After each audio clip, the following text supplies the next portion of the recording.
Anyway, so we're going full Johnny Razor mode. Bad alarm system idea. Okay, so imagine this. You're a really rich person.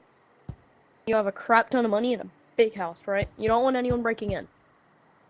You set every window door to have a room linked to it that has like Saw themed stuff. So they walk in and then all they see is like a bunch of like traps and stuff, and it's like, do you want to play a game? You think they're staying for more than 5 seconds? No. Anyway, on a side note, you know it'd be cool?